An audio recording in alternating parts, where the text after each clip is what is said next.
It wasn't pretty. To be honest, it wasn't really a whole lot of fun to watch. A lot of controversy, yet somehow we pulled out a 0-1 victory at Selhurst Park on Monday night thanks to a Martin Ødegaard converted penalty. 3 points are nice. We've got a lot of crap to sift through. Glenn will be here momentarily. Ryan is with me. Let's get to it.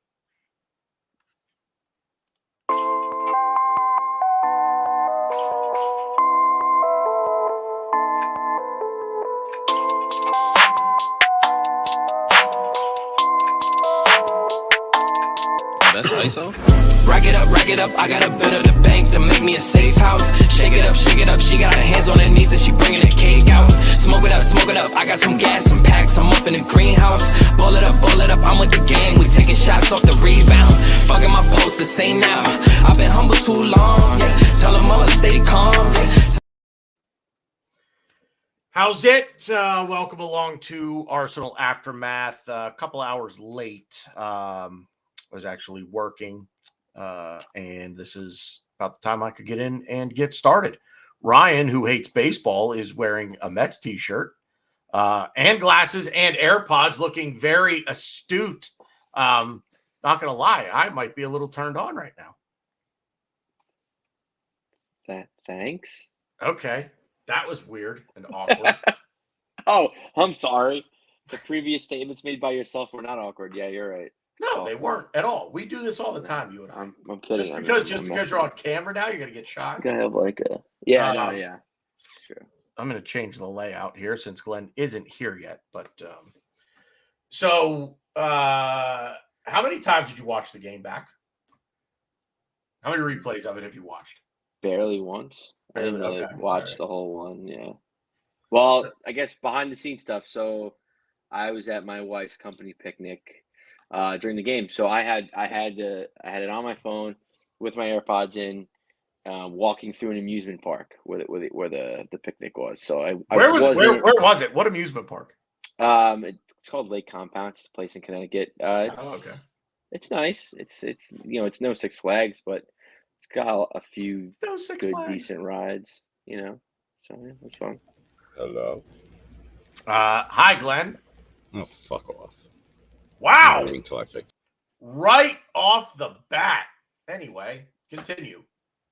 No, yeah. So I wasn't really engaged, and also I should probably note that we had the park all to ourselves, and it was all you can eat, all you can drink. So while the game was my priority, I was saying hi to people, beer in one hand. My wife was handing me food in the other. Well, I guess the phone was in the other hand. My wife was feeding me food. Yeah, so I wasn't fully engaged as I would like to have been. Yeah, I likewise I was otherwise engaged. I was at work on Monday. So I had to watch it back on replay, and then I kind of zeroed in after watching the full replay. I started zeroing in on moments in the match. I guess, all right, I just overall, before we get into particulars, what's your overall take on it? I think we dominated them more than we dominated Forest. I know the score doesn't say so, and it was a penalty. But I'm happy. I'm definitely happier about this game than I was with Forest. Wow. Yeah, I think the last team to beat them at Selhurst Park was Man City, and it was 1-0. And it was their a penalty. It was a penalty. Yeah. So sorry, did I just steal your thunder? No. I mean, I'm glad you knew the answers to that. And I'm pretty sure we're the only team since Roy took Palace over from Vieira. We're the only team that's beaten them at Selhurst Park. I mean, I think it's only been 10 games, but still, it's a big deal. And Selhurst Park is no easy place to play, and it's always good to see us. I mean, I don't want to be down to 10 men every week, but it's good to see us, take the good with the bad and really put one foot forward, even after a questionable sending off. Yeah. Hi, Glenn. Hello there. I'm here. Had technical difficulties. I'm back. Okay, good. How are you? Beautiful 74 degrees here in New York. A wonderful day to be outside, unless you have your family with you. Yeah, it's awesome. Wow, I'm doing good. Wow. You really hate your family. I think that's what we're. No, it's just they hate me. They're trying to slowly kill me. Go ahead, guys. Okay. I mean, you do know that if you approach them about this, I could probably speed up that process if they're interested. All right. Look, this is awful because now I'm going to get arrested for like plotting your murder or something. I'm here 10 seconds. I've already derailed the whole show. Please. You really have. Shocker. Yeah, right. No, we're going to get into particulars here, but I just asked Ryan what his. I assume you watched the entire match? Yes, I watched the entire match live. Okay. Neither of us were able to watch it live. I had to watch on replay, which really sucks when you know what the outcome is, or you see like bits and pieces of it live. Is it hard for you guys to watch a replay if you already know what happened? Shame. I technically watched it live, but I just wasn't fully engaged to where I kind of had to watch it again. Were you working, Ryan? Were you working? So as I explained earlier, because people were here on time. I was. I knew that was coming. By the way, I was at my wife's company picnic, and it was at an amusement park with all you can eat, all you can drink. So,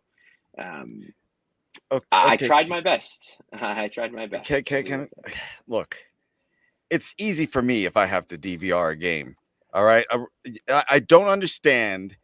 You're at a carnival and you can't see the score, Ryan. That's ridiculous. If you tried, you wouldn't find out the score. And what do you mean? BG, you said you were at a wife's carnival when the game was on, right? Some carnival for work. Park, but yeah, cool. Yeah. All right, no amusement park I've ever been at has had a Premier League game on ever, and I used to go all the time when my kids were little and nice. BG. Wait, Wes, what's your point? I'm confused. My point is, if you tried, you could have watched the game without knowing the score. Yeah, probably. But I knew BG, the game was on. BG. I wanted to watch the game. BG, was the game on at work? No, it was on Peacock. I had it on my iPad. Oh, okay. Then you did watch it live. I did. Well, yes and no. I'm in and out. You know what I mean? I didn't. Okay. I couldn't really. I would get it's nice because it started at 3:00, so we weren't really busy. But I was able to focus on a good 10-15 minute spurts here and there. If we were in the UK and the kickoff was, are they still 5 hours ahead of us? And the kickoff was at 8:00. Would it be a lot easier for you guys to watch a game? I mean, I would have been pretty drunk at 8:00. Yeah, I would have been pretty high. So. But I mean, just that Monday, but yeah. Okay. I mean, for me, probably the second half would probably be pretty easy to watch. The first half would not. I probably wouldn't get to watch the first half at all. Okay. If it were an 8:00 start here, I just find it fascinating. There's 38 games in a season. Try to not see the score. You mean until you get home to watch a replay? Yeah. Oh, I do. If I know for sure that I'm not going, if I'm going to be, if the game is on and I can have it on where I am, but I won't be able to be fully engaged with it, I will turn alerts off. I'll put my phone on airplane mode or whatever, and I'll wait till I get home to watch a replay. The other thing was, I guess replays are available right away now too. Oh, I didn't know that. Well, see, I was afraid, and I didn't know, but I'm fairly certain they are. On Peacock, if the game is on Peacock, it is the replay is available right away. That's good to know. It's weird though, because if the game is on cable, so if it's on USA or if it's on NBC, the replay isn't available for 24 hours or something. Well, let me put a bow on this because I derailed the fucking show. This is interesting. Anytime that I get upset if I have to get up at 7:30 to watch a game, I think of the West Coast guys like Stan in Vancouver, and it's 4:30 there. And the hoops and the money that they make the supporters pay in the UK is ridiculous. You guys know all about that too. Yeah, we've talked about that here. Yeah. Before. But anyway, so Ryan and I were talking, and I asked him, generally speaking, and I'll ask you now, Glenn, what your thoughts on the game overall? And we're obviously there's a lot to pick apart, but just overall, your thoughts from Monday night. My thoughts about the game are there for all to see. If you check out my YouTube channel or my Twitter, I made a new video on my feelings on the game, but I'll just repeat them here, of course, which is it wasn't pretty, but it was 3 points, and I'm happy. And there was some things to really like about that game, you know? So, I try to think glass half full. You like that one, BG. Glass half full for me. I'm happy. 3 points, glass half full. Dudes, and I said this in my video at Twitter, YouTube. We're not even playing near how we can play, and we're 2-0. Just wait. That's all. You really just you may have reeled me back in a little bit with that last statement, because you're right. I don't think we've played as well as we can, and we've taken 6 from 6. What did you like? So, Glenn, what did you like? I guess we'll just start getting into the nitty gritty. What did you like? Well, I like a lot of fans. I was like, oh, not this partay at left back, right back again. I wasn't happy with the starting lineup, but then when the game started, I'm like, wow, look at this. Everybody's moving everywhere. And I really enjoyed it. And I felt like, if I ran upstairs to get a Red Bull, it would be 1-0. And if I ran outside with my dogs to let them poop, it would be 2-0 before I knew it. And then I got a little more increasingly frustrated. But as far as I liked Arteta's substitutions, I like the way he managed the game. I thought Eddie Nketiah, despite his 2 misses, looked lively, and he looks confident. That kid looks confident to me. I like him. And that's what I take from the game. 3 points. Let's move on. Ryan, your turn. Yeah, I mean, I think I've been put on this earth in my mission. I don't want to say it's a mission, but I think I've been put on this earth just to disagree with Glenn. Because I disagree. I was happy with the lineup because we had the same lineup last game against Forest, and we dominated Forest. We were down their throats. Did we put enough goals in the back of the net? No, I think we should have put more. We should have won 3 or 4-0. And I said it last week. This when we were up 2-0, it was the kind of game where mentally you just check out and you're like, okay, they're not scoring. We're gonna win. Arteta just has to put a nice pretty bow on it, and off we go. 3 points. He didn't put that bow on it. Instead, he left the box open. It started to mold a little bit. They score, and then he decides to make his subs. But still, we for the most part we dominated until they scored.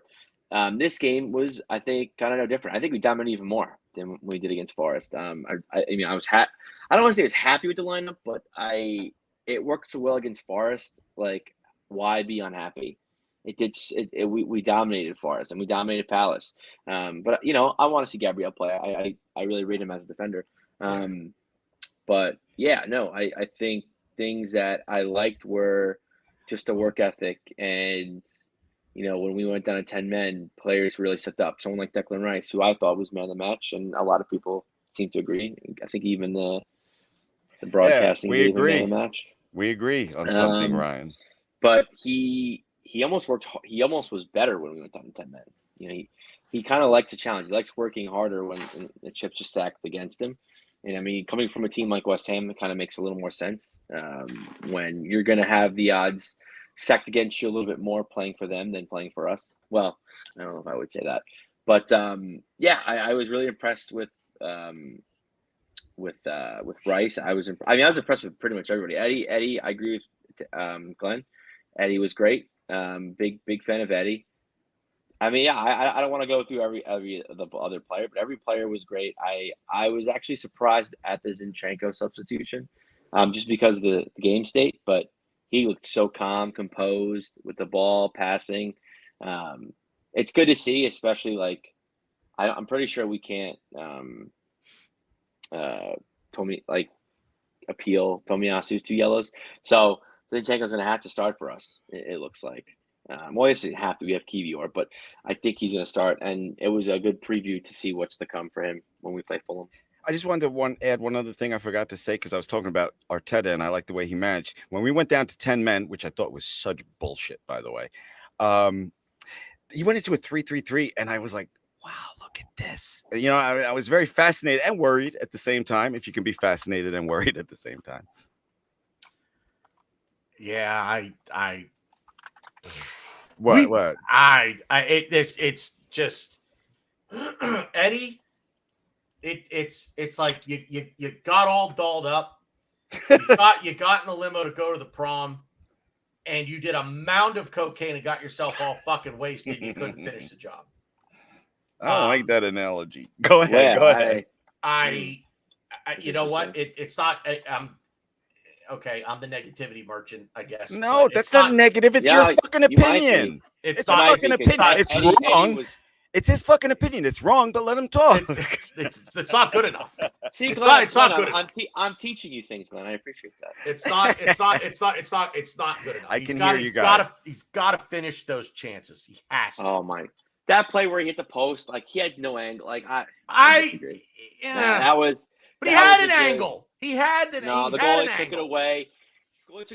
He was falling on his weak foot. Yeah, I agree. That was Nketiah's skill. And let me tell you something. That would be an early. What is the goal of season award? And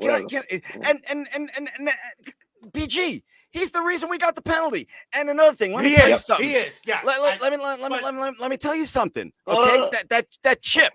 All right. That chip was ballsy. I'm surprised his balls didn't come flying out of his shorts after that. I like that. I like that he was confident enough to do that. As yours do, because he's not as old as you. So therefore, they stayed nice and, you know. What'd you say, Ryan? What are you talking? It's a good point. I got a little Vienna sausage down there, and I got nothing to show. I'm just not as into the. As much as I hate to say it, I'm gonna go Winston Wolf and just say, let's not start sucking each other's dicks just yet, gentlemen, because this is what I saw. We dominate possession. We dominate them in the first half. We create some chances early, and we looked good. And I thought, this is good. We're going to get into it. It's, could be another 2-0 at halftime, tack another one on in the second half, and then nothing. And you could boot the ball around the field, around the pitch, all you want, and you could dominate possession. And I tweeted out after the win on Monday night, did you watch the game? Yes. What did you think? I don't know. I have to look at the stats. But you watched the game.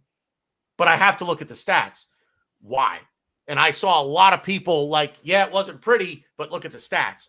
Yeah, but you know what, dude? Stats don't matter to me. Look like, at I don't care. Look at some of those stats. stats. Are goals. They're a lot closer than you thought. They're a lot closer than you thought. So if these people are looking at stats and say, yeah, we dominate. No, we did not dominate. No way.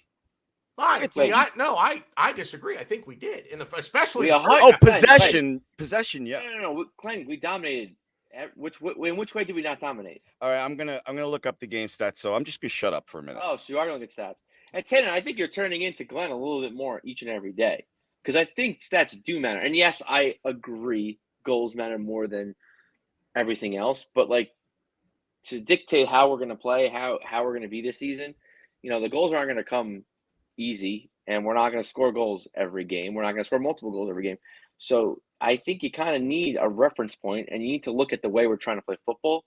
And Arteta wants to play dominating football, and I think we're doing a good job. And I think the hardest part of this game, especially in the best league in the world, is going to be to score goals. Yeah, of course, yeah. That's the hardest thing to do in any league. Exactly. So if you don't have the goals, I mean, I'm the only sport in the world where it's not hard to score points is the NBA. Well, basketball in general, but it's the only sport and league in the world where it's not hard to score points. Every other league in the world, in every sport, it's hard to score points. And it's, and I agree with everything you just said. The thing to me is, I saw a lot of, after the first maybe 10 minutes, it's just me, but I saw a lot of what we call it a few years back, the horseshoe of death or something. You're never gonna get. I feel like that you're like stuck with that. I feel like you're never gonna get that out of your head, which is crazy because I thought I wasn't going to when I first started watching him. But now when just the ball, seeing us but when play we is just can't so get different. the ball, but when we can't, we are playing different. I won't disagree, but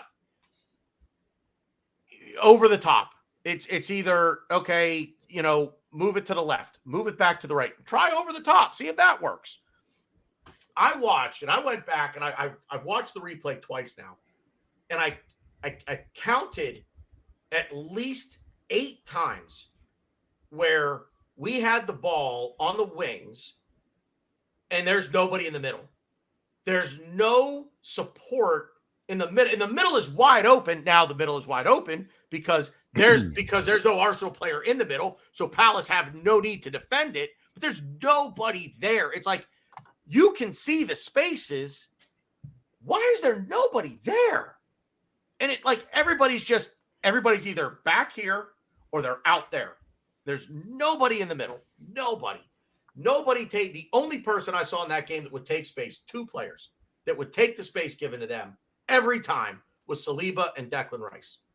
Now, guys like Bukayo Saka are going to have the space taken away. Guys like Gabriel Martinelli, Eddie, they're going to have the space taken away. They're going to have the space taken away quickly. But there are times where I see Thomas Partey with 20 yards of green grass in front of him, and he stops and looks like, where's my next pass? Take the space. The thing that drives me nuts, I've said this before, I'll say it again, time and space. I'm a time and space guy. And if you've got time, you've got space, take it. Make the defender make a commitment. Make them come to you, draw a defender, move the ball. And I even went back and watched how many times would we win the ball in our half of the pitch, try moving it only to find ourselves on a relatively decent break. And then we stop, we pull up, and it's like, okay, hey guys, come on guys, everybody catch up. Let's go. We're going to do this together. Come on. It drives me nuts. I see a mostly cohesive unit. I don't know what I can't See understand a cohesive unit. I do see, but and maybe it's me having never played. Maybe I don't understand. But if I've got the ball and I'm flying down the wing and I've got an opportunity to take a guy one-on-one, I think I want to take that opportunity rather than stop and wait for everybody to catch up, because in waiting for all of our teammates to catch up, guess what else happens? The defense gets set, and now they become more difficult to break down. And what I saw, to me, was we're creating chances here and there, but we were having a difficult time breaking them down. They sat back in the low block like most teams are going to do to us this year, and we seem to have that inability or not have that ability to break them down. Somebody tell me where I'm wrong. And I don't mean that in an argumentative way. I'm dead serious. Like, tell me where I'm wrong. I just don't see what you're saying, I guess. Yeah. I mean, we do overload zones. We tend to overload the right more than the left lately. And I like that. I like that mentality, but I can argue. I just don't see what you're saying. And also, like, Partey is more of a distributor. He's not someone who's going to carry the ball and make a creative play. Right. He's a guy. And I thought that to myself too. When I make a turn, make a pass, and that's just the way we play. And especially if he's sitting at the base of the midfield, especially now that he's considered a right back, he pushes into the middle. He pushes Rice to the left, Ødegaard's to the right. Yeah, I mean, or maybe he pushes Rice. I forget. He pushed Rice to the right and to the left. Bronx Gunner, we're going to just start the show over. Why? Do that for Bronx Gunner, because he just got in from work. He was late. So we just no, I'm kidding. Anyway, sorry I interrupted you. Just trying to can I just say something real quick? Well, hang on, Ryan's... No. Glenn, go. I just wanted to. We were talking earlier about the stats, and first of all, God, not you, Ryan, because we kind of agree. BG, Crystal Palace is a tough place to play at. I don't know what you're expecting from Arsenal, and we were kind of both right with the stats. Me and you guys, we had 14 shots, 3 on goal. They had 14 shots, 2 on goal. Possession, 53% Arsenal, 47% Crystal Palace, but Arsenal pretty much dominated in all Well, the other categories. the possession numbers are going to be skewed because we played with 10 men and we played behind the ball, or well, in front. We played in front of the ball. So, Okay, I mean, fair enough. I really think when we went down to 10 men, we really kind of went into a shell. We. Oh wow! I thought it was a master class. I thought it was a master class by Arteta. I felt like we could have been a bit more aggressive at first. I think there was a point after the red card where it was kind of like, wait a minute, what are we doing? We're fine. We don't need to just go into this shell and just let them kick the ball all over the pitch. I don't know. I'd say probably the last 15 minutes. Maybe 20. I feel like we really did kind of dominate them being down a man. But right after the red, it was kind of like, guys, can somebody be aggressive and, go try to win the ball back and stop letting them just do all of this? Did you guys watch after the match how pumped the players were, high-fiving and hugging? Yeah. They were really proud of what they did, and I was proud of them. It wasn't the prettiest game, but I was proud. And I understood why they were so excited. They worked their asses off. Yeah, they made some mistakes. They did. It's week 2. It's week 2. And I think, too, part of my problem is this. I think part of my problem is my expectations. I think maybe I have mid to end of season expectations, and we're 2 matches into the season. And when we think about it, I was thinking about this the other night, too. We had 5 preseason matches. The Nuremberg at the Adidas headquarters in Germany, the MLS All-Stars, which I mean, so the first 2 are kind of like, really? This is just like everybody go run around and see what you can do. But then fans pay $200 a seat for that. Right. Sorry, couldn't resist. That's fine. United, Barcelona, and then Monaco. So if you count the Community Shield as preseason, it's 6. But I think, and it's funny too because I thought we played really well in the Community Shield, and I feel like we've regressed in these first 2 games. So it's for real though, dude. It's for real. I will admit that I think my expectations this early in the season are a little high. I don't know what he's doing, so I also think that starting right off the bat. Right off the first kick, I'm like, why is Thomas Partey playing right back? Yeah. What is he doing here, and why? But he's not playing right back. This is what he's not. What you should do, BG, is as much as television lets you watch right after the opening whistle. He's in the middle. He did when we got the players note, but he was not right back. He was center back. He was in front of the back line. He was drifting up the right hand side. He wasn't right back. He was doing the same things against Forest. So it's. So are we playing a back 2? I would say it's more or less a back 3. I mean, but okay. So Partey's drifting into his natural position. Zinchenko seems to be the natural starter. On Saturday morning now. I think when Zinchenko comes back, if Zinchenko does start, Gabriel is going to start with him. I don't think Partey's right back because I think a big reason why I guess you could have played Kivior, but Tomiyasu is someone who likes to play. He's a center back as well, but he likes width and he likes overlapping and he could push up the field. So he could defend if we need help, but like we don't really have like. I guess Tierney could do that, but I think Tierney's all but gone, so that's not going to happen. No, Arteta said he's not. He's in his plans. Arteta said he's not going anywhere.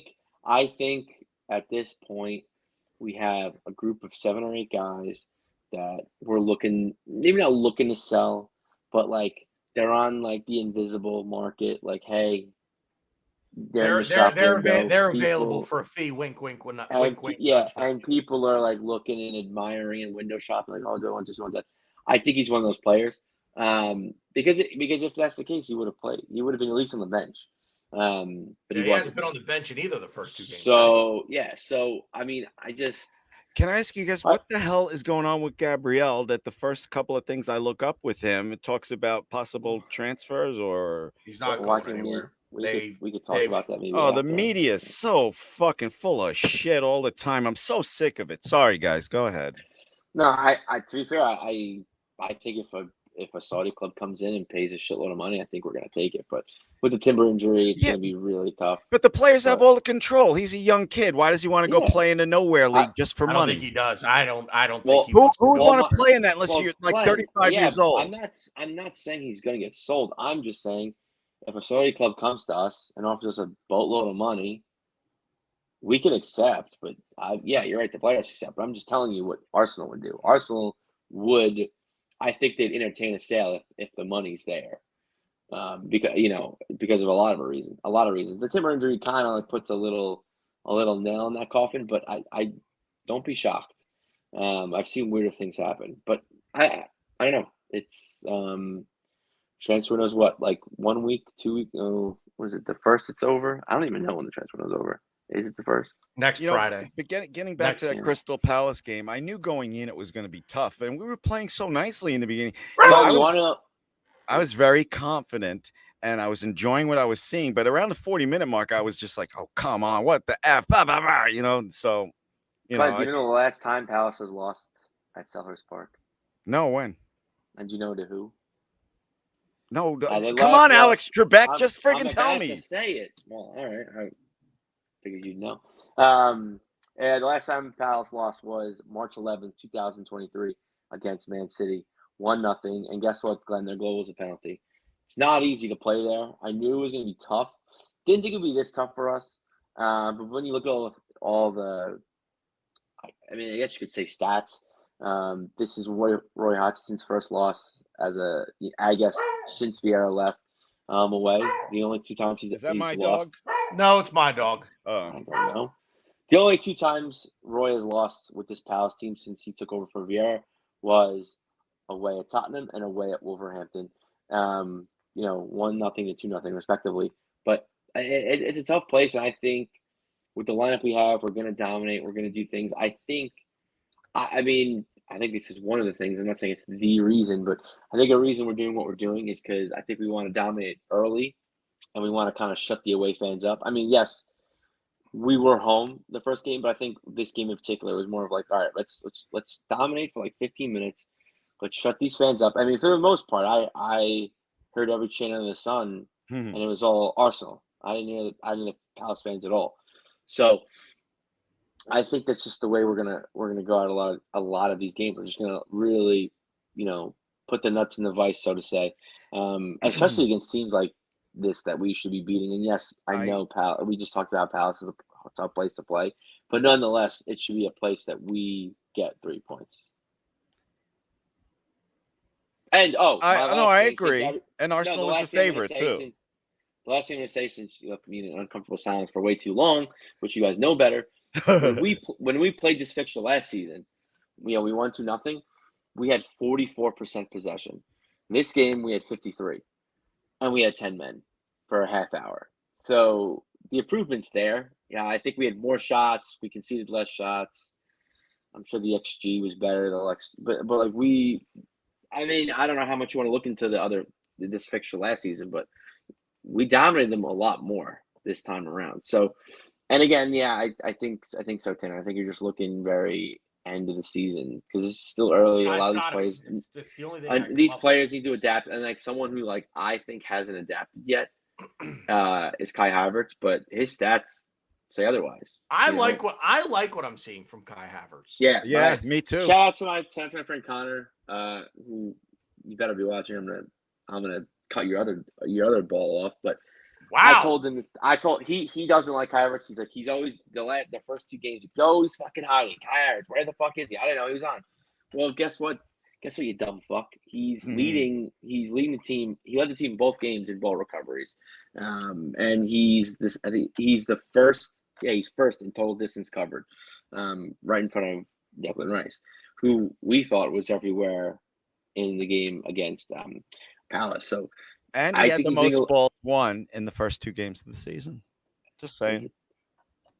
PG? Go ahead. Is he? Go ahead, Ryan. I think I'm muted because I literally just said that, Glenn. Like Oh, 5 sorry, seconds ago. dude. Sorry. Oh, no, it's fine. I'm really sorry. I was listening.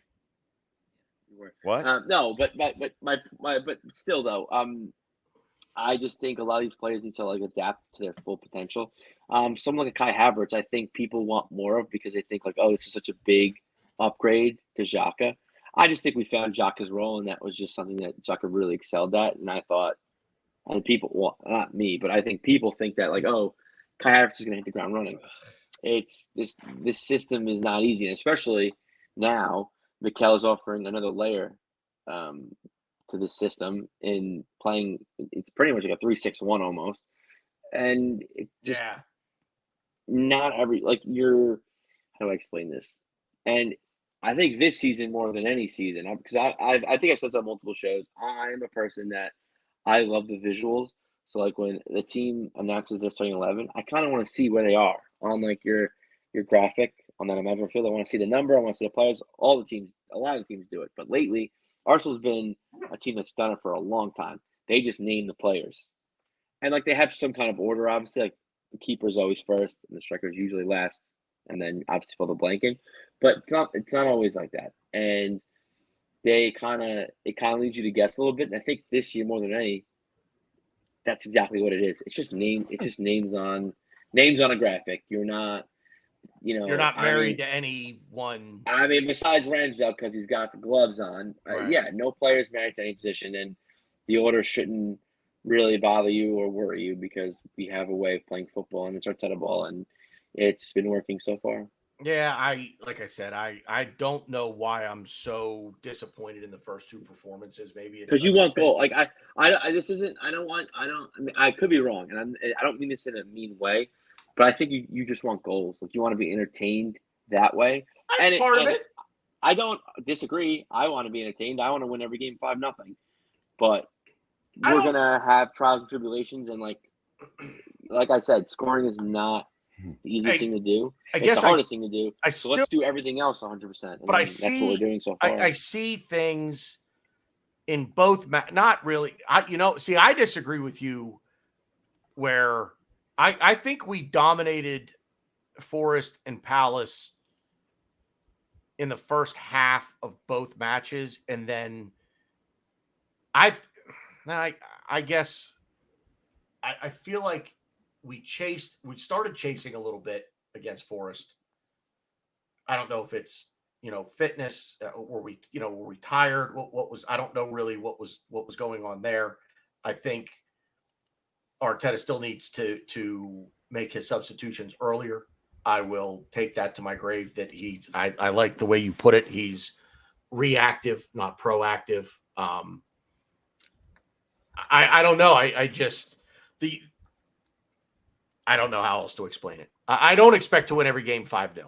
I don't. And I don't have a problem seeing a game out 1-0, but I guess if we're going to see a game out with a 1-0 scoreline, I would be more impressed if it's 1-0 because we just weren't on it that day and it was a struggle. But we've been on it these first two matches and we're just not. I feel there's got to be end product. If we're also, go ahead. To be fair, I think Saka and Ødegaard didn't have. To be fair, not that they played bad. I just think, Ødegaard and Saka are arguably our two best players, two of our better players, at the very least. I don't think they had great games, so that doesn't help either. To the cause, but I get what you're saying. And the Gabrielle thing is driving me a little nuts too. Go ahead, Glenn. You're chomping at the bit. No, I honestly say this, that, in my entire life, in all the things that I thought were true, one of the most wrong things I ever was wrong about was when I was Arteta out. That man, I effing love him. I see what he's doing. I see his cockiness transferring to the team, but it's a cockiness backed up by talent and brains. Wait, you can yell at me in a minute, okay? No. I'm not gonna yell at you at all. And the dude is starting to be a stand-up comic now. A reporter asked him one of the most insulting questions I ever heard a reporter ask a manager. He says, "Do you understand the new rules and why he was why he got the red card?" Arteta does this little smile and he says, "I understand everything." I just was dying. I love this man. I love him. I'm so proud he's our manager. I'm so happy he's our manager. I can appreciate the turnaround that we've made and the players that he's brought in, and I think he's a hell of a coach. That's the key. I think he's a hell of a coach. I'm not sold that he's a great manager yet. And I see glimpses of it. But as Ryan has said, and I've echoed, he's reactionary. He's not proactive. And I don't like that. I think the reason that Forrest, in my opinion, we should have 2 clean sheets right now. Forrest never should have scored that goal in the first game. I like the job that we did on Monday. I get bringing one Gabriel off and putting another one on under the circumstances, but he still has to get better with subs. And there's going to come a point in time where we're going to be asking questions like, why hasn't Emile Smith-Rowe gotten any game time at all? That's fair. Why are we going to go into the Champions League group stages and we're going to change half to 2/3 of the team and expect them to do a job, and they haven't played, let alone play together. And I think that's a big thing too. So this is where my concern comes in, and back to Glenn's phrase of single point failure. The single point failure this season will be Mikel Arteta if he doesn't figure out this rotation bit. You know, Bukayo Saka has played every Premier League match that he's been eligible to play. He tied the record. He's tied the record from Paul Merson. Yeah. So I great, but this is a game of rotation, especially when you're fighting battles on 4 fronts. We're going to need to rotate. And the fact that he's not doing it in a game and giving guys a good half hour to run out there, what are we doing? Hey, we all wanted. What is he doing? We all wanted depth, and I can agree with 2 of your points with Saka. You know, it's like throw Reece Nelson, throw somebody on that side to to relieve him once in a while. And I do agree with ESR too. But for me, we all wanted depth. We have it. And now they've got to play. Yeah, now they got to play. He's got to figure that out. I agree, and he's not fucking perfect. I tried to go the whole show without saying fuck.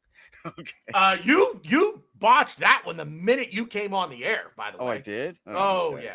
All right. Anyway. Didn't you say fuck you? Like those are your first No, words? I just gave you the finger.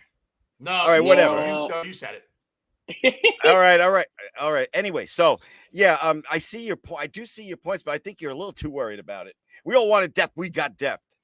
But I'm not worried about the depth, Glenn. I'm worried about the rotation that we've got the depth and this is what we're all screaming for, but I have not seen him utilize his substitutes to the best of their abilities. BX Gunner, hang on. Let me go back up to, I think it was BX Gunner that said it. I'm scrolling. Give me a minute. Yep. Yeah, scroll. Oh, okay. Nope, that's not it. That's not it. All right, scroll. The only thing I'll say is, Glenn, go. I think why you're not worried is because it hasn't fucked us yet. We're just trying to, I don't want to say we see the future and it's definitely going to fuck us, but like we want to prevent that from happening. Mm-hmm. Because I guess me and Tennant are proactive and you're just reactive, Glenn. No. See, that's where you're just trying to fight with me now, and I'll be quick. I'll be quick. Tell me, I'm trying to fight. These first 2 games are games I've seen us drop points in the past, and we didn't, and I'm happy. All right, you can't relegate my happiness. I'm not looking through rose-colored glasses. I'm looking through past seasons glasses where we would have dropped points in 1 or both of those games. I'm sorry, Ryan. I'm not going to fight you about this. But I think you need to get last season out of your head because we're trying to be better. So comparing us to, we would have dropped points. We would have did this. Well, we didn't drop points against Palace last season. We didn't drop points against Nottingham Forest last season. So saying that I think is a little ridiculous. But it's just we have the problem that we had was we don't have depth. We need depth. We got the depth. So why can't he utilize the depth? And I will say, I obviously want to see my buddy ESR play every game, but I care more about, probably the most, but still, you have Reece Nelson, Vieira, even Leandro Trossard, who, yes, he's their first guy off the bench, but I just want it. I think he should start some games. Again, only 2 games in. The Trossard thing is not that big of a concern yet. And also too, with our loan of David Raya, he has to rotate now. He especially at one possession, your single point of failure, he has to rotate in at least one position. That's a guarantee. This loan isn't rising around the bench.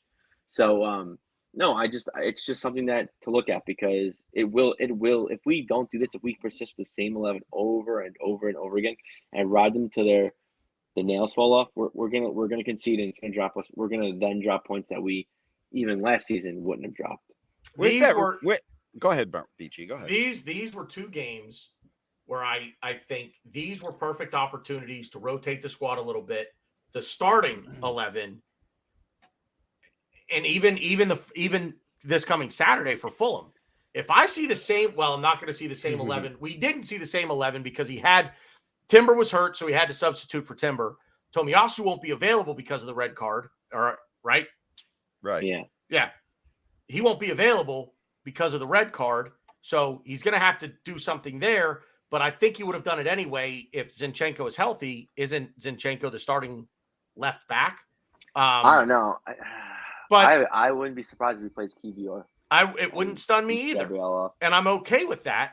But and putting Gabrielle in there, but again, like being at home and up 2-0 at the 60-minute mark against Nottingham Forest is an opportunity to bring on ESR for Kai Havertz. Like, make that change. Or if he's gonna move out, we know the guys that are the what's the word I'm looking for here? They're the guaranteed starters, right? The guaranteed starters. Gabriel Martinelli is going to be guaranteed to start. Bukayo Saka is going to be guaranteed to start. Martin Ødegaard is going to be guaranteed to start, given, of course, that they're all healthy. I think you could put Declan Rice in that mix. I think you could put Thomas Partey now in that mix, contrary to what I thought over the summer when we got Declan Rice over the line. But I'm not sold on Kai Havertz being a guaranteed starter. I'm not sold on I don't even know who the right back is at this point. I dare say we don't have one, almost. I mean, Thomas Partey has been listed, I guess, in that role, if you will. But, Ben White can play out there. And of course, Ben White can play out there. But I don't know that is Ben White a guaranteed starter? Is he, when you're filling out your starting 11, and let's just say you're putting the names, you're starting with the names that are your guaranteed starters. I rattled off mine. I don't know that Ben White is guaranteed. I think there are players that, as Ryan says, guaranteed for me. Horses for courses, right? I would look at the opponent and think, how do I want to attack them, and what is my best what are my best options in doing that? Ben White, Tomiyasu. That's my depth chart for right back. That pretty much is the depth chart. I don't think the depth chart. It's the depth chart, Glenn. But all right. So, but I'm just saying that's mine too. Yeah, all right. So I agree with it. Jesus Christ. Can you guys not make everything a fight? I could turn this off and go upstairs to my wife if I want that. Fighting. You said your depth chart is this. Well, that's everyone's depth chart. Those are the only players. Well, all right. Ryan. Glenn, we're in agreement. Okay, yeah, we're in agreement, and you still fight. Ryan, what letter is your generation? I'm very confused. What letter is your generation? I'm very confused at why. What letter is your fucking generation, Ryan? I fucking don't know. All right, I'm gonna say Generation X then. But I just want to know what generation to hate. That's all. Ryan, you worry too much. In 10 years, when you have 2 kids and you're 50 pounds heavier and a landing strip on the front of your head, you're not gonna worry so much about little things. I'm just kind of like letting it breathe. Just let it breathe. Just let it breathe. The bit, like I said, man, the biggest thing for me, he's got to rotate these players. He's got to do it. I want to see Gabriel start on Saturday. I would really like to see. I don't think Fulham have started the season off very well. Brentford really put it on them. Brentford really put it on them on who they beat in the opening week of the season. I just know they have 1 win and 1. Yeah, Brentford really put it on them on Saturday. But this is a game where I would like to see some. I would like to see some change. I would really like to see some change on Saturday. I would like to see him get his subs. They beat in. Everton. That's right. Yeah. I'd like to see, get the subs on sooner. That's the biggest thing is get the subs on sooner. It's funny. A game against Fulham, a game that you look at and you say, we're your best 18 players. Okay. The guys that are going to get a shirt on match day and say, okay, where can I change? What do I want to change? But no matter what combination of players I come up with out of these 18, we should win the game. And so change some things and get these guys some game action, because I guarantee you that come the 13th or the 19th or 20th of September, whatever day it is that we play our first Champions League game, he's going to change the lineup at least half. And it would not shock me at all if we get our doors blown off in that game. And I don't care who we play, because there's no chemistry, there's no cohesion, and they haven't played, and they're just not sharp. So that's me. Ryan, you were going to say something, and then we're going to move on, because I feel I've done nothing but be very negative the whole day. I was just going to say we're not going to win the Premier League or the Champions League with 11 or 12 or equal. I'll even be generous and give him a 13th player with 13 players. It's not going to happen. You need to trust these guys. And I was going to critique Arteta for his substitution for this game a lot more, but the players, again, I think the players bailed him out. They didn't really understand. I didn't understand bringing Zinchenko on when we were trying to keep a 1-0 lead. But again, he played so well. Fine. I give credit. I'll give credit to Arteta, and I'll give credit to Zinchenko. Evenly, whatever. I don't really care.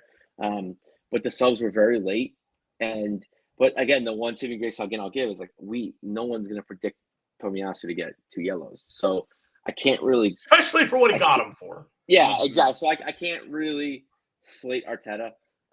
But yeah, I didn't really like his subs.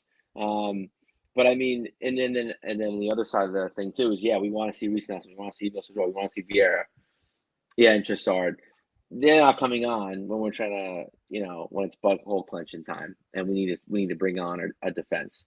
So I get that. So that's why I'm not as on him as I was for the Nottingham game. But yeah, if he keeps playing like this, I don't know. Doors went off is a little much, but I could totally see us. Pick your poison on whatever game you want, but I wouldn't be shocked if we keep riding this 11. We'll get slammed by a team we're not expecting it slammed by, because we just keep playing the same lineup over and over. I'll tell you where it'll happen. It's not going to work. I'll tell you where it'll happen in 2 weeks. Well, in a week and a half. Labor Day weekend against United at home. We play this same. If we trot out the same 11 against Fulham, and then a week later, it wouldn't stun me. It would not stun me. You know when I'll get on Arteta's case for the first time in forever? If we're up 2-0 against Fulham and he doesn't make 2 or 3 changes quickly at halftime or shortly after halftime, because he needs to get players on. I agree with you guys there. So hopefully this Saturday we won't have conversations like this anymore. And I don't want to see wholesale changes to start against Fulham. I'm sorry, no. But couple changes, yeah. And then if we have a significant lead at halftime, 2-0 or more, then yes. I'm not changing at halftime. Changing. Yeah, but if it's 2-0, BG, right? It's 2-0 against Fulham. Maybe they have 1 shot on goal, a half chance. You're not gonna just say they're not gonna do anything. Let's get these guys on here that are hungry and need some playing time. I don't know. That's just I would be different. I personally, if I have a game in hand at halftime, my mentality would go to, hey guys, great job for you put in 90 minutes worth of work in 45. Take the day off. However, these guys want to play. And kudos to them for that. I kind of agree with that mentality. Yeah, if it's 3-0 at halftime, at 2-0, no. That's not, okay. I'm not comfortable there. 3-0 at halftime and we've dominated. Yeah. I'm not going to make 5. I'm not making all 5 subs at that. I didn't say that. 2. I might make 2 and then make the other 3. But I'm of the mind that I have 5 substitutes at my disposal. I'm using every single one. I don't want to worry about if we're going to get the 3 points against Fulham. I in my head, the 3 points are already there and we're going to dominate. This game to me is how Arteta is going to handle some of the depth in what the game I expect is going to unfold. I'm probably wrong. When I feel like this, it's always 0-0 at halftime and I'm pissed off. Yeah, shut your mouth. But that, I'm just trying to give a way to show how this is a good barometer of how he's going to deal with all these players that need time. I mean, this is why go ahead. Hank, Ryan, let me just say this one thing. Ryan's going to yell at me. No. This is why Pep is a great manager. I don't know how good of a coach Pep is because I go back. No, there's a difference. I go back through Pep's coaching career, and all Pep does is buy the best players. Is he really coaching them? They're already the best players when he gets them. So Arteta's. I mean, his system is kind of what Arteta's kind of taking. But I think Arteta is still the coach. I think Arteta is still coaching. I'm not saying Pep isn't coaching. Pep is a far better manager than Mikel Arteta is right now. But it's managing. There's a difference between managing and coaching. And that's where Pep earns his money is he gets all this talent that he can't possibly play every single minute of every single game, every single season. And yet he keeps them all happy. For the most part, he keeps them all happy. I'm mostly not laughing at you, BG, but you made me think of like the most bitter Manchester City fan I ever saw in my life was on my timeline the other day. He's like, Arteta steals all Pep's tactics, all Pep's players, and takes all the credit. I just had to laugh. Yeah. Like, really? Ryan, what were you going to say? Really? Oh, so go ahead. No, it's fine. I promise. I think my wife's out there watching Hard Knocks, New York Jets. I don't know what she's doing, but I promise her. Oh, are the Jets Hard Knocks this year? Glenn. Focus, Glenn. Really. I'm really. I swear my relationship with my family, my beautiful wife, everybody, my friends. I'm not trying to start. I'm not trying to start a fight with you right now, Glenn. I'm not. But it's very interesting that you just said 5 minutes ago. What? That. Hey, we're up 2-0 first half. Yeah, let's sub some guys on. You definitely should be bringing guys on. Were we not up 2-0 at halftime against Nottingham Forest a week ago? And did you not say, I don't really care. We don't need to bring anyone on. But then you just said right now, you do want to bring people on. We should be bringing people on. So you're agreeing with me. And if you were agreeing with me, because that's what I agree. I think when you're up 2-0 at halftime, kind of make some changes, work in some players. I'm not saying at halftime bring 5 players in. I'm not even saying at 50 or 60 minutes bring 5 players in. But you slowly work in the pieces. You work in Chassard, Vieira, Nelson, Emile Smith-Rowe. You work them in individually and see how the game state goes. Yeah, no, I'm doing it. I'm going. But we agree. Keep talking. And yet we agree, but then you disagree with me last week when I said the exact same thing. I'm very confused. You're a very confusing man, Glenn. You're a man of mystery. You should put that on your next video. Next video, you should have like a Phantom of the Opera mask, and you wear the Phantom of the Opera mask. Because I'm not calling you Two-Face. I don't know what your opinion is, because you disagree with me one week, you agree with me the next week. It's very confused. What the hell? That was BG just ruined my Perry Mason theme joke I was doing.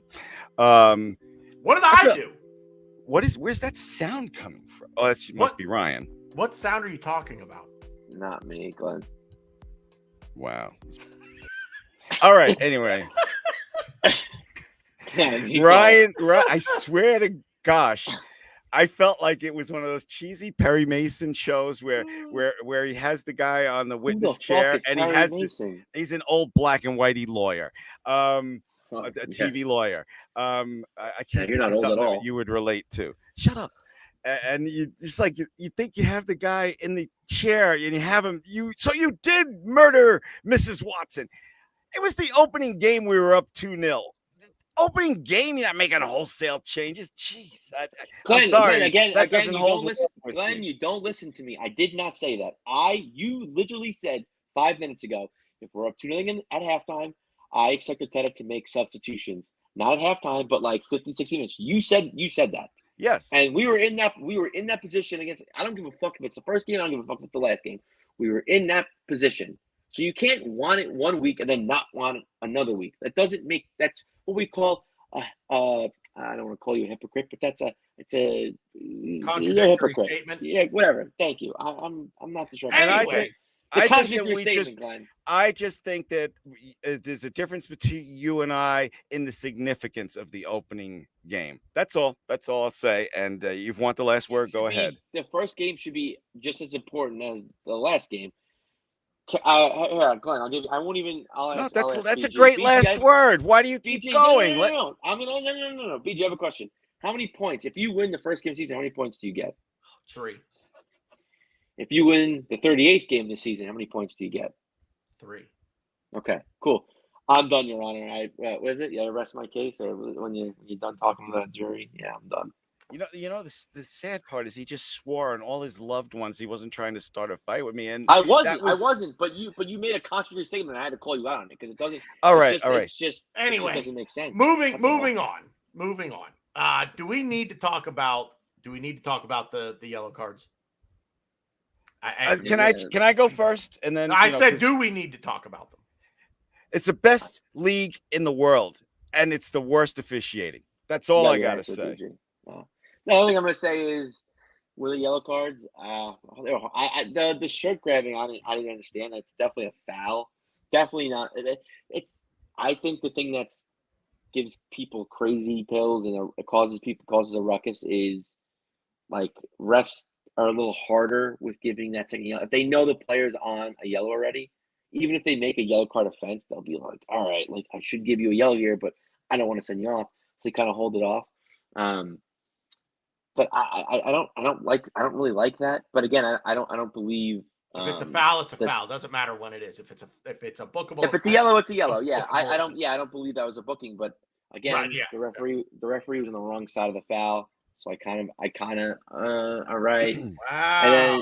And the throw, but no, but I don't agree with it. But I'm just like because I thought the exact same thing that you just said. And the throwing thing, whereas it's tough because I would almost, if I don't know if you can do this, if I'm the ref, I would have gave the yellow to Kai Havertz because Kai Havertz is stalling for way longer, and he stalls for way longer, and then he gives the ball away. He's like, yeah, you know what, you take it. And then Tomiyasu's like, okay. I think Tomiyasu was just a victim of Kai Havertz, and I think the ref just gave the yellow to Tomi because of the situation as a whole, and Tomi just got punished for it. And I think it's just guys, I bought myself a few minutes here before the wife bothers me. So I just want to say that it was a pleasure talking with both of you. I'm not going to hang up. I'm not going to X out, whatever you fucking call it when you leave a show. Exit stage right. I like that. So I just want to say I'm feeling really good about Fulham, and I think we're going to win that like 4-1. I really hate you right now. Really hate you right now. You don't even make predictions, bitch. And BG, before I go, I want to hear you say one fucking positive thing about Arsenal. Fuck you baby. I like our depth. I'm very happy with the depth that we have. I think we have played very well in the first half of our first 2 games. Monday night, the red card Monday night screwed everything. I blame Arteta for the drop in play against Forest in the second half. I think he should have made substitutions sooner. There was an opportunity there to get guys some playing time. You want to dominate possession? Bring guys on who can do that, who can help you do that towards the end of games when the other guys that are on the pitch, who can do it when they're getting a little tired, when they're getting a little winded, make some changes. But I like our depth, and considering I don't think we've played very well through the first 2 games, we're still 2 wins, all 6 points. So that's good. That's a positive. I have a little bit of a rant on the Cards, but Glenn, should I? Yeah, go ahead. Even if she texts me, I still have 2 minutes after she texts me. Go. Fair. So everything that Ryan just said, I agree with, although I'll put a different spin on the Kai Havertz, who should the yellow was, I'll word it this way. I think the yellow card was for the team, if that makes sense. And it was whoever was holding the ball is going to be responsible. I mean, that's kind of what I was saying. That's it. Yeah. I would just, like I say, I'm just kind of wording it a different way. Maybe if the ref didn't have a smirk on his face when he handed, but it's time wasting. But it's time wasting. It's exactly what. Here's the thing: shoe on the other foot. We're gonna bitch about it. Why isn't he getting carded? And we did. We did complain about it as a collective. The fan base as a collective, we did complain about it. We did. Yeah, we did. Why aren't they getting carded for time wasting? We've done the same thing. I hear the if you're just going to add the time on at the end of the game, why the yellow card? They're being punished twice. No, they're not being punished twice. The yellow card is to say, okay, we've already made one change this season where we're going to add more time on in the case of time wasting. But if it's, you're just going to add the time on, I'm going to take my time. I'm going to run over here, get a drink of water, read the newspaper, make out with this girl in the stand, sign an autograph, take a selfie. Oh, okay. Now we'll get play going. If there's no motivation for the player, if the players are just going to say, you're just going to add the time on at the end, what's the motivation to get the ball back in to restart play other than that? So the motivation is, okay, let's not be stupid about it either. And let's go. Here's a card. Can I just say one real quick thing? Because you made me remember something that I have not said or put in any of my videos. Go to Twitter or YouTube if you want to see my latest video. I can't stand this new extended extra time. And let me tell you something. It's going to happen eventually. In the 98th, 99th, 100th minute of a game, some huge player is going to get a season-ending injury. I fucking hate that they're making the players play that extra time. That's all. That's all I want to say. But they're not playing that's during the insane. game. So you want the games to be shorter? You don't want to play. I like it the way it was, and you can make the players move a little faster on the field, like Tomiyasu's red card. Well, okay, yeah, fair. All right, I get the sentiment behind why you hate it. I can't disagree with you because somehow or other, the more time added is going to come back to bite us in the ass, whether it be conceding a goal late on or God forbid, an injury in added time. I like it. I like it. It's a matter of saying, it's great you scored a goal and you celebrated, but there's time. Like the clock is running. There's time to be played here. You're getting paid to play for 90 minutes. You're going to go out there and you're going to play for 90 minutes. So I get it, but I do like it though. The only thing I want to say about it is I want to watch 90 minutes of football. I want to watch 90 minutes of that football being on the pitch. Don't care how. 90 minutes of football on the pitch. That's it. I don't throw in and moving goals and the ball moving. Yeah. But that's just that. And if 20 minutes need to be added on to stoppage time, then 20 minutes need to be fucking added because I just this time wasting thing isn't. And I agree. I think we need to be harsher on time wasting. If people need to get 2 yellows for time wasting, then. I will say this on the Tomiyasu thing. Again, as I said, I think it's a team yellow card. Tomiyasu had the ball, so he's the one that's going to take the brunt of the punishment. But I think there needs to be a warning. I think the referee needs to step up to the plate and say, let's get going. And if he still hasn't thrown the ball in another 4 seconds, if he still hasn't restarted play, then it's blow the whistle. There's a card. I gave you a chance, and you still did it. You still held on to that ball. To be fair, maybe the ref gave him the chance a couple throw-ins ago or a couple set pieces ago. And he's like, okay, I gave the warning. That's it. Done. And you're right. And in a case I like don't know if that, he did, then but I don't think he did. Yeah. So I don't know. And I don't think it's harsh. I've seen a lot of people. Oh, that's harsh. That's hard. And no, it's not. The second yellow was very harsh. Yes, I do agree that given David Coots' line of sight to that, I can see where he gives the card. Yeah. I can understand where he's coming from.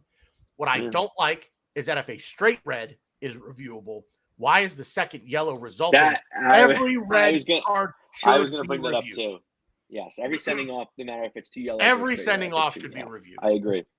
Should be reviewed. And they should make the referees have a microphone. They're doing it in some football leagues where they tell the people and the commentators what the F is going on. We talk about that. Mic them up in France. Make them explain their decisions. The NFL does it, right? The NBA does it. The NHL does it. Major League Baseball, if they overturn if there's a review, they don't necessarily, they do explain it, but it's more or less like after consulting with replay, the ruling on the field is confirmed or whatever. But they're doing it in France. They mic up the ref. I like the idea. They need to be accountable, and they're not accountable. I got a few more minutes. Are you doing the final thoughts? Because I'm done. I wanted to hear you guys. Well, go ahead and give your final thought because I'm not done. I have one other thing I want to get off my chest. No, go ahead. Then I'll just leave whenever. I still have a few minutes. I'll just listen. Well, to be X Gunner's point, there were instances where Crystal Palace, 2 of which I counted before when it was still 0-0, and one after it was 1-0, where they had the ball. The ball was out of play for a throw in for 25 seconds or more. And it was out of play from the time it went out of play to the time Tomiyasu got his red card was 25 seconds. Crystal Palace, I believe, had a 27, a 20, a 28, and a 25. The 25 was after it was 1-0. I believe that's the order. But I mean, like, I'm watching the clock. I'm counting the seconds. So there's the consistency that we always argue for.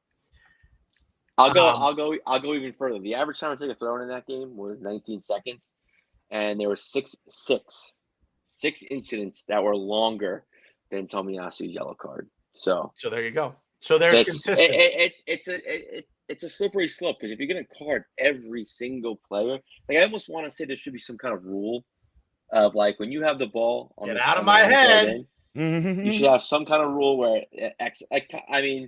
the rule that we had when we were kids, I don't know if they do it in the Premier League, but if the goalie has the ball, you have 6 seconds to get rid of the ball. If you don't get rid of that ball, that's it. It's either a kick or a card, or I think when we were kids, it was like a free kick for the team. But so here, let me throw this at you because I thought about that, but you have to. Let me throw this out at you. So for throw-ins, it is when the ball comes here. So it would start with if you go out of bounds and you touch the ball with your hands, you are now the one to throw the ball in. So enough of it, because we always give the ball. We always give it to the fullback. Always. Well, that's because they're the ones that throw the ball in. I don't know if I agree with that. I think maybe hand it off once. Well, but hear me out. More than one. Hear me out. Well, why do you need to hand it off once? Because it's the fullback. Because usually the fullback throws the ball in. That's just. But what I'm saying is, why do you need to hand? Why doesn't the fullback? Everybody else just leave it alone, and the fullback go get the ball. Like Kai Havertz doesn't have to go off the pitch to get the ball to them. Maybe it's an idea. Maybe the fullback is just far away. It's like, hey, I got the ball for you. Come jog over and get it. But leave that part out of it. Leave that part out of it. They have ball boys and ball girls on the touchline to get them the ball. A second player doesn't need to go out and get it, knowing Kai Havertz doesn't have to go get the ball, knowing that Tomiyasu is going to come take it from him anyway. Just let Tomiyasu get the ball. Let the ball boy or the ball girl go get the ball and give it to him. Now, from there, when the ball gets here, when the ball gets above your head, the ball is in your hands, it is above your head. From that moment, you have your 6 seconds. the one to clock it, is not the referee on the field. He's got to watch for other things. The fourth official, one of the or one of the offside officials, whomever, but any one of those three do just what the I don't know who the official is in the NFL that watches the play clock. So it's you're watching the play clock, you look at the ball, you look at the play clock, you look at the ball, right? And then you look up, and if the play clock is at 0 and you look back down and the ball hasn't moved, that's a delay of game. So the fourth official, the offside official on that side of the pitch, whomever is counting, you've got 6 seconds from this moment, not saying from the moment you get the ball. The moment you come up to the touchline and you are here, you have 6 seconds. Now, you get the ball and you want to do a run-up and you're throwing long into the box, fine, because the ball's going to be here and it's going to go right into play, right? But the minute the ball is here, above your head, you've got 6 seconds. One of the referees is there watching his watch, and he's counting. And at 3 seconds, he looks up. 4, 5, 6. His clock hits 6 seconds. He looks up. If you're not moving and that ball releases, that's a card. Yeah. And even if it's one of these, even if it's a pump fake and the ball doesn't come and the ball doesn't get released, because I get, you're going to do this. I get that. But at that moment, it's look down, 6 seconds, look back up. If that ball if that ball isn't going forward and released, and that's a card. That's an automatic card. I don't know if 6 should be the seconds, but yeah, it should be X seconds. I mean, make it 6, make it 8. Yeah, make it 10. I'm fine with, but then you're still going to have, I think, a gray area where you say, okay, but he lollygagged over to get the ball. Well, I'll be honest. Or the ball's in the stands and the ball boy or ball girl didn't get the ball. Yeah, it would be something that they have to, because I actually, good thing he's not here. I in a way, I sort of do agree with Glenn. You can't have games with 20-minute stoppage time. You just can't. The game shouldn't be shortchanged because of exactly stupid shit like this. There has to be some kind of compromise. Hopefully within the rules.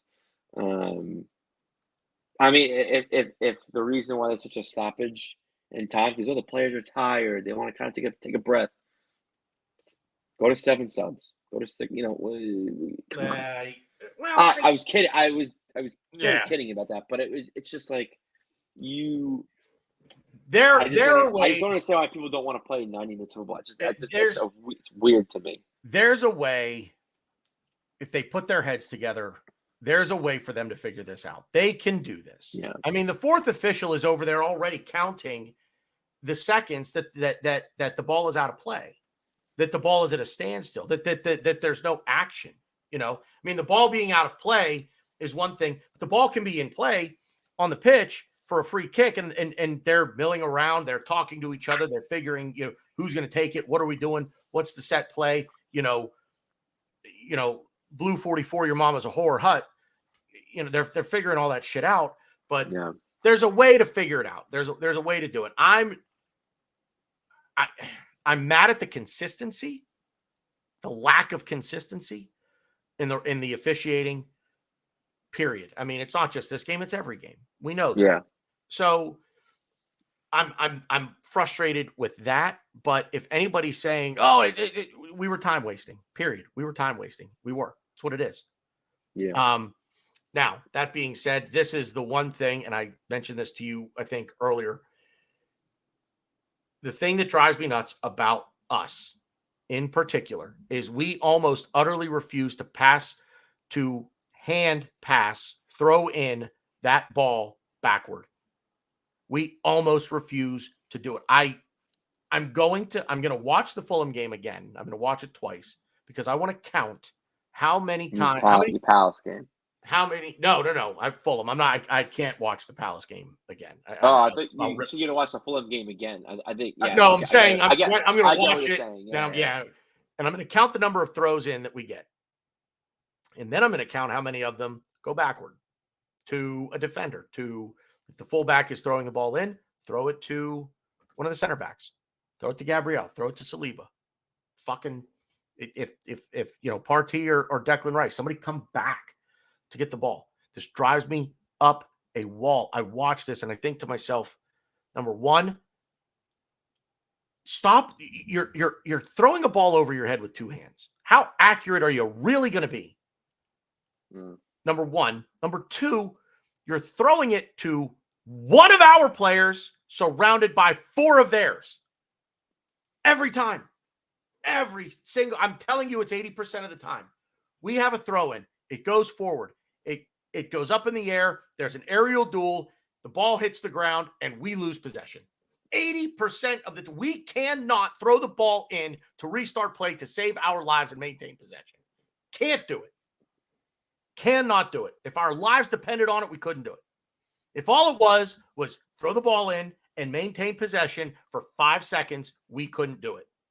Because we will not throw the ball in back to simply restart play. And what's weird, and if it weren't so, I have to laugh and say funny to keep from crying and pulling my hair out. But we kick the ball backward all the fucking time. All the time. Doesn't matter where we are on the pitch. We'll kick it back to the goalkeeper. Bukayo Saka will kick it back to Martin Ødegaard. Martin Ødegaard will kick it back to Partey. Partey will kick it back to Saliba and start the whole process over again. But when we go to restart the process from the touchline with a throw, nope, got to go forward. Got to go forward. And there's never an open player, ever. When there are two players, if you just go backward with the ball on the throw-in to Declan Rice, to Gabrielle, to whomever is back there, and just let them restart play. You're restarting play. It's not like we're already here and we're still in an advantageous position where we are. Get us the ball. And that's not it. The ball goes out of play. The defense resets. They man up. Their zonal marking, whatever it is that they're doing, they've reset themselves. We're now moving to try to get open. We're now the reactive players trying to get open to accept the pass. Meanwhile, the two or three guys that might be open aren't even looked at. Meanwhile, I watch teams like, I watched Palace do it 4 times. Just get the ball in and restart play and go backward with it. And it drives me nuts. That's my rant. I've been stewing on this for 2 freaking days. It's like I cannot tell you how much it drives me nuts. Ironically, well, it's not ironic. Where Tomiyasu got the yellow card for time wasting, what did he do with the ball? He threw it backward. It is ironic. He went backward with the ball. Now, he didn't go very far backward, and we lost. No. We conceded possession, but he went backward. But we conceded possession right away. So that's my rant on the throw-ins. And as far as the cards go, they're ridiculous to me. The card to Tomiyasu for time wasting isn't ridiculous if it's applied consistently throughout the game. And it's not. And the fact that Palace did it twice after he got a card and did it longer and didn't get carded, that drives me nuts. And I don't think that there was a warning given. As I said, I don't think Tomiyasu was. I don't think anybody was warned prior to that. Hey, let's go, guys. Come on. The next one of you that does it, you're getting carded. And there's, I feel like there's a gentleman's agreement from the officials and the players to say, hey, unless it's something egregious, you're going to get a warning if you go in for that challenge. I'll warn you on the first one. You go in again like that, you're getting carded. Shit like that. So, but that's my show-wise. That's my final word. What else is on your mind? You got anything else you wanted to? I had a question I wanted to ask you and Glenn, but we kind of this is what we do. But go ahead. Well, it's 2 quick things. One thing is I was kind of what Glenn was saying. He'd probably not be mad at me anymore. But I touched upon this, but I really want to give Eddie Nketiah credit. I thought he played really well. I know you didn't feel the same way. He had 7 touches in the opponent's final third. Crystal Palace had 6 touches in our final third the entire game. It's not that I don't think he played well. It's just the opposite. He played very well. It's one of the best games I think I've seen him play. My problem is he needs a goal though. Has to finish. He has to score. And the thing is that we do this anytime he's getting any amount of consistent playing time. 4 matches, 5 matches, 6 matches. He's creating chances. He's not finishing. He has to finish. And if he's not, and this is why, like, I'm out of my mind with it. I want him to do well. I like him. He does. He can create chances, not only for himself, but for his teammates. But he's got to finish. He's got to finish. It can't just be tap in. And it just seems like for him, that's what it is. In the next 2 games, he's going to score. Whether it's Fulham or against Man U, he's going to score a goal. At least one. I'm thinking more. But no, I get what you're saying. I think his game is getting better. But it is. Yeah, I agree 100%. What you said there. Just my last thing was I thought this was an interesting stat that I saw. I actually just saw it just now. Nicolas Pepe at Arsenal. 112 games, 27 goals, 21 assists. Sancho and Antony at Manchester United, 127 games, 20 goals, 9 assists, and that's 2 players. So you should have almost twice as much production. You're twice as many chances to have better production. So I think that's crazy. How we say how Pepe is this big flop, which I'm not saying he's not a flop. I'm not saying that one bit. It's the dollar amount. No, I know, but I just think that's insane though. You look at those stats comparing Nicolas Pepe to Anthony. It is. Cut his transfer fee in half. Cut his transfer fee in half. Is he a flop? Because that's what it is. In half? Yeah. I would say, was that 40? Not even, it's 44. No. I would 70, 72. Maybe not a flop. I would say he's a bust. I mean, I kind of rank flops a little bit higher than busts, but I would say it's bust for sure. What was your question? Unless we keep talking about this, I don't know. No, I don't know. I don't know that I would label him. I label him a bust for the money. He just, and I know there's talk that it's funny. So yesterday I was prepared to talk about this on the show. How like there's talk that he's going to stay, and Mikel is going to talk to him, sit him down, and be like, okay, this is what's expected, and Pepe is kind of going to be like, I'm in. Let's do this. I think he's always been in. I just think it's not his style, Arteta's system. But there's talk that we're going to keep him, and he's going to be Saka's backup. You know, and if we don't bring a signing in, I honestly don't hate it. Well, the player that they've been linked with to bring in to back up Saka is apparently on the verge of a move to West Ham. So, yeah, apparently it's broken down, but I don't know. Also, shout out to Mavropanos going to West Ham. Nice little selling. Is that done? For us. Yeah, they announced him and everything. I don't know if Stuttgart's losing everybody. I didn't want to talk about Stuttgart because I'm still upset over the end of Liverpool. But yeah, everyone's leaving. Not a good thing for us. But Mav was phenomenal there. So we're gonna get a couple mil. I think like 2 mil maybe. I think we're getting 10% of 2.5 million. I think we're selling for 25. Okay. To West Ham. Stuttgart is selling them. So a nice little chunk of change. But yeah, no, I wouldn't hate Pepe staying. But we need yes. to sell a lot of players. Yeah, just not enough. The Pepe thing, and I've said this for years that I just don't think he's cerebral enough to play the way that Arteta wants to play. I think that's what it is. Yeah, no, I agree. I don't know. I don't know if he can play like. I think he can play like that. I think physically he could play Arteta's system. I don't, and this is kind of just what you said, but I don't think mentally he can, which sucks because I think he can. I think he can play the system.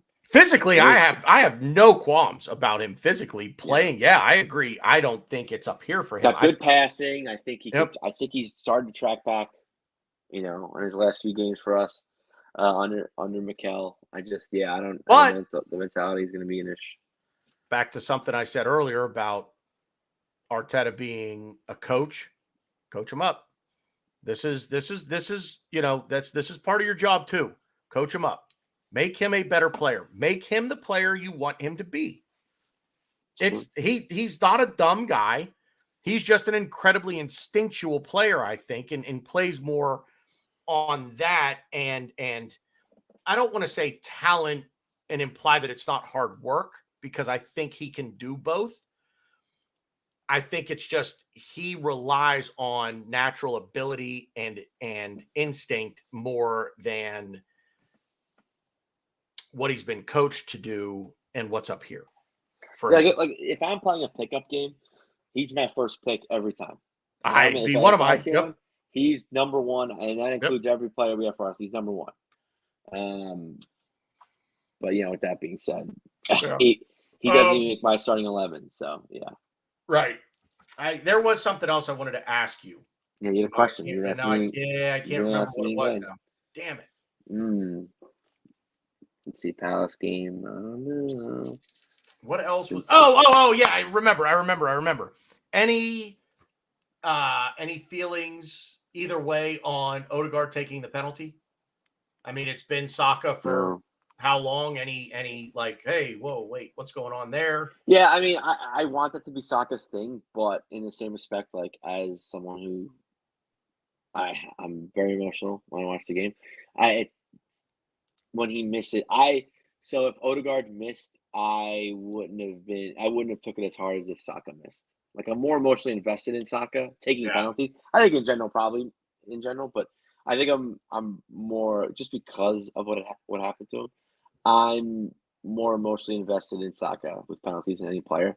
So I'm kind of happy Ødegaard took it, but I mean, I just want to score. So it doesn't. Well, I like the idea of there being multiple guys who can take the penalty and keeping the opposing goalkeeper on their toes. I agree. If it's Bukayo Saka, every time it happens, goalkeeper's like, okay, I've seen this. I mean, it's at the end of the day, it's guessing, isn't it? I mean, you're a goal. You got to guess. You're going to guess which way he's going to go. But everybody has their thing. Everybody has the way they want to take that penalty. Maybe you guess right. Maybe you read something, you see there, maybe there's a tell, maybe somebody has a tell and they, if he does this, he's going this way, so you watch for it and, bang, bang. And you get it. I like the idea of, I will say selfishly, just like you, I am more emotionally invested in Saka. So I want to see him take the penalty because I want for him, I want him to score it, See, I'm the opposite. I don't want him to miss. So I'm so invested that I'm like, if he misses, if he scores, it's like, okay, yeah, Saka scores. I get it. If he misses, it's like, I don't want to start his confidence again. I don't want to think back to when he missed that big, I hear you. And that's something that's going to be overshadowed for years to come and for the history of time. Yes, he missed the penalty that lost them the game, but I don't even remember who it was. Someone missed before him. Oh, it was Rashford missed and Sancho missed. Or whatever. All I know is even if Saka made that penalty, they were tied. They were going extra. The other team, if the other team scored, they would have lost. They were. Yeah. England would have lost if Italy scores. Yeah. So I mean, I guess technically it is a losing penalty, but like, it was his kick was only to keep them alive. Had he scored, Italy scored, they would have lost anyway. So it's tough.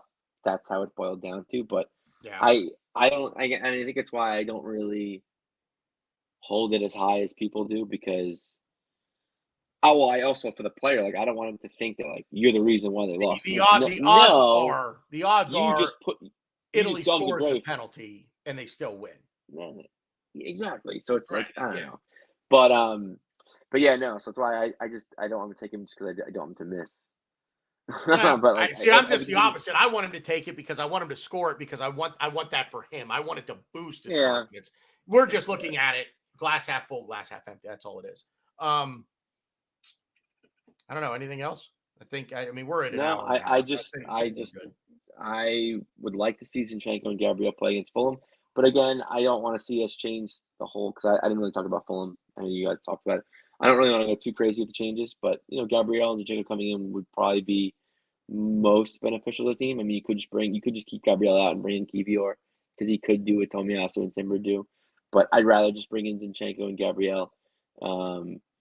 And I think the reason why he has the lineup that he has with no Gabriel because he wants to play Partey and Rice.